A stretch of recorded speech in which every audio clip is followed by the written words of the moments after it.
Good evening folks, welcome back to my channel. In today's video we are going to discuss about a very common conundrum that we all have, and that's regarding whether the car that you have restored, is it going to be equally good as the modern cars? So there are few aspects to it, and to some extent we can go ahead and have a discussion. It could be a very banal discussion about the very rudimentary details about the cars, but then I really wanted to discuss a few things with you guys, and that's the reason that I decided to make this video, cause it's kind of like a common notion that in case if you have restored the car, then it will be as good as the new one.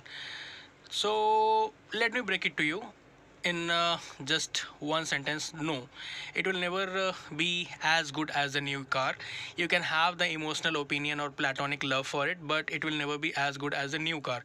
Why I'm saying that is like it's not that I hate older cars, or for that matter I have some sort of apathy towards the old cars as per se, but I am believing, and I would like to be a harbinger of truth and let you have a real deal. So here are the things that I think really differentiates an older car from the new car. First of all, you have to understand that say if you have a classic like mine, the one that I'm driving right now, Tata Sierra, it was manufactured in 1998. At that time, up till that time, automotive technology almost peaked. So you have most of the functional things of the car and creature comforts that was being invented and discovered by then, and they were kind of like almost all the good cars or the luxury cars were having those features. However, there were things that were invented after that car, like GPS and other things.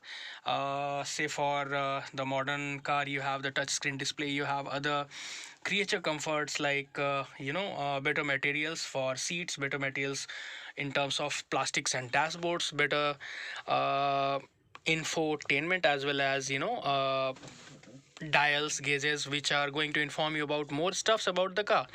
Today you are going to have cars which are going to have better NVH level compared to this car, as this was built in an era and specifically by a company which was having little experience with manufacturing of car, and more of a truck manufacturer is what they were. So that that difference lies. You can't really have an expectation that it will be entirely silent, and you will be having a car which is not really going to have any kind of noise inside, just like the modern cars. So why did that actually happen? That's because many times when you are going to restore the car, what happens is like you are going to lose a ton of grommets, rubber beads, and things like that, which was there to just insulate you from the outside noise, say the firewall. There are a lot of almost in our car, I guess there are 20 to 23 rubber grommets which goes in that area, and if you're not really replacing them once your car has been restored, then what will happen is like you will have that constant engine noise and other noises from outside coming inside the cabin. And once you have placed the dashboard as in our car, then you have to almost forget about even thinking of losing that. Another thing is like after restoration, hardly anyone use any kind of padding, or for that matter sound dampening sheet on their car. So what happens is like any kind of vibration that's there, that's coming from the front engine bay, that gets translated into the cabin, and you hear that diesel engine clatter, and that makes the entire journey or a trip very unpleasant. So you have to first focus on the things which are not really taken care of while the restoration is being done. In our car that was done, and that's the reason that it's somewhat silent, still not close to the modern cars. So apart from that, there were other things like the dampening of the body panels from inside, so that there won't be any kind of resonance of sound due to reverberation of the seat metals of your car. So that's there. In modern cars, what happens is like there are better paddings. They pad it really well. The plastics fit together, they have a proper fit, and that's the reason that there is hardly any clatter. The wires are not really loose, they are even they are damped by gluing or attaching foams around them. Then there are various other aspects specifically related to the seats and the types of hinges that are being used in your car. The modern car is to be specific, and they make hardly any noise compared to the older cars. In older cars, another thing happens is that many a times, in order to cut corners, not that won't really be a right term, but let's say that in order to cut corners, you just decide to use old damaged seat or something like that. What happens is like, in case if your car is like, say, 20, 30, 40, whatever years old, a lot of people have gone through its chain of ownership, and many of them would not really have loved the car the way you will. So what happens is like, the seats or the hinges or the other things, they tend to get loose over a period of time.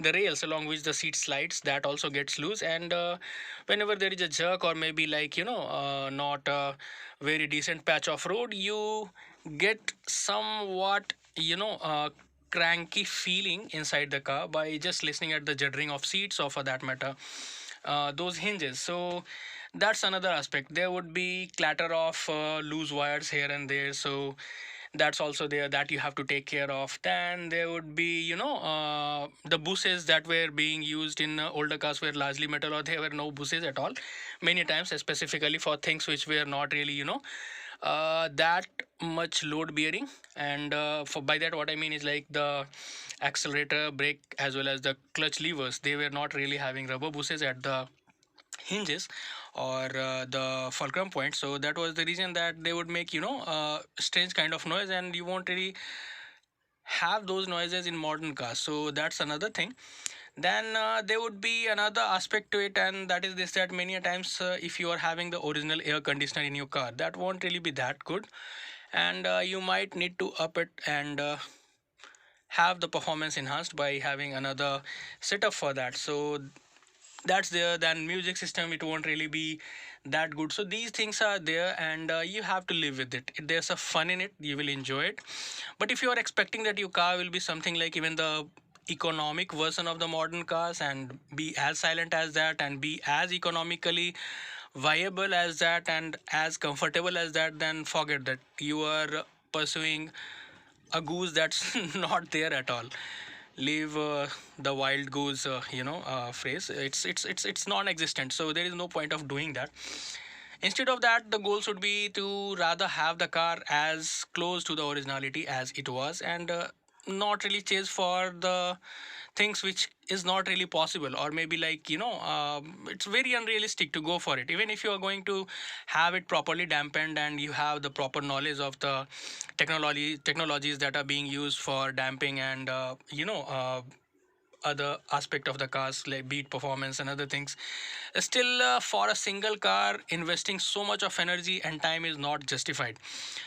By that, what I mean is like, the amount of energy that you'll be spending on this particular car for doing all those things, all those alterations, that will make it, first, it will not be original at all, and after you are done with the job. And second thing is like, even after, if you have done all those things, and there's, say, a tiny hole somewhere, and still that's making some sort of, ingress of noise or something like that, you still will be perplexed at what really you have to do. And many times it's not so easy to shut that hole, cause that's many times is an access way, or for that matter, there's a gap between door or something as such. So even if you are trying to do that, it's a futile exercise.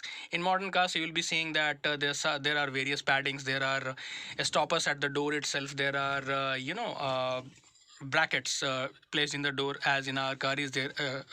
It's there in the rear, they have for the front doors also. So those things are doing those things, it's possible. It's not like it's impossible and you can't really do it. But the thing is like, it's not really that worth, and chasing that goal won't really be a great idea.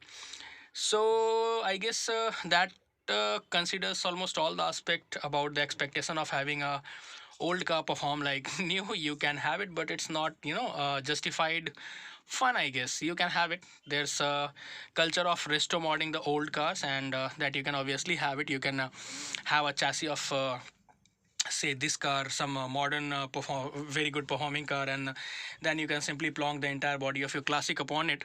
But ask yourself this question: is it really going to be the original car? No, not really. You are not really going to enjoy the fun of shifting those levers, those gears, those clanky switches, those things which you really loved about that car. So it will be kind of like a wannabe classic car, and you won't really be having that much of fun.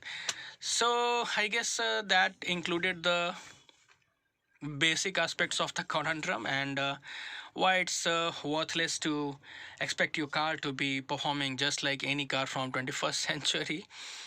And that be it. Hope you guys are having a great day.